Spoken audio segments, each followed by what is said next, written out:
2026 எலெக்ஷனில் இது வரைக்கும் எந்தெந்த கட்சி என்னென்ன மிஸ்டேக்ஸ் பண்ணியிருக்காங்க அப்படிங்கிறத ஆஸ் அ காமன் வேணால் என்னுடைய பார்வையில் நான் சொல்கிறேன். அதுக்கு முன்னாடி நம்ம பேஜை கொஞ்சம் ஃபாலோ பண்ணிக்கோங்க. First, BJP. என்னதான் நரேந்திர மோடி அவர்கள் தமிழ்நாட்டுக்கு வந்து பிரச்சாரம் பண்ணாலும் தமிழ்நாடு பிஜேபி பார்ட்டியினுடைய தலைவர் அண்ணாமலை தான் அப்படின்னு இன்னும் எல்லாரும் நம்பிட்டு இருக்காங்க. அதுவே அவங்களுக்கு ஒரு மிகப்பெரிய ட்ராபேக்.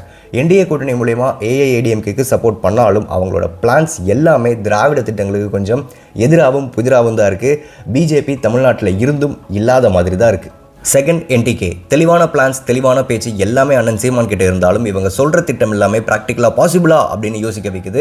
ப்ரெசன்டேஷன் போட்டு பிரச்சாரம் பண்ணது, மக்களோட மக்களாக நின்று எந்த அலைன்ஸுமே இல்லாமல் மக்களுக்காக பல ஃபீல்டு ஒர்க் பண்ணது எல்லாமே இவங்களுக்கு ப்ளஸ்ஸாக இருந்தாலும் டிவிகேயோட கூட்டணி வைக்காமல் போனது இவங்களுக்கு மைனஸாக கூட இந்த தேர்தலில் அமையலாம். அடுத்து ஏடிஎம்கே. ஆட்சி மாற்றம் வேணும்னு நினைக்கிறவங்களுக்கு முதல் கட்சியாக ஏடிஎம்கே இருந்தாலும் பல கூட்டணி கட்சிகள் இப்போ ஏடிஎம்கேக்கு ஆதரவு தந்தாலும் கட்சிக்குள்ளேயே இன்னும் அவங்களுக்கு பல பிரச்சனை இருக்குன்னு தெளிவாகவே தெரியுது. எடப்பாடி பழனிசாமியுடைய தேர்தல் வாக்குறுதியும் கொரோனா டைமில் ஆல் பாஸ் போட்டது நானுன்னு பிரச்சார பேச்சும் எல்லாராலும் கவனிக்கப்பட்டிருக்கு.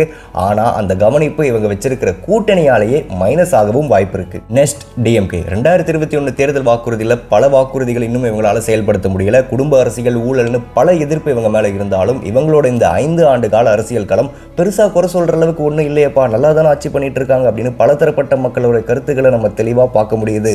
அதே பழனிசாமி போட்டோவை காமிச்சு கிண்டல் பண்ணுறது, பிஆர் பண்ணுறதுக்காகவே கூட்டம் கூட்டுறதுன்னு 2021 பிரச்சாரத்துக்கும் 2026 பிரச்சாரத்துக்கும் பெருசாக ஒரு வித்தியாசமும் இல்லை அப்படிங்கிறது தான் இவங்களுடைய மைனஸ்.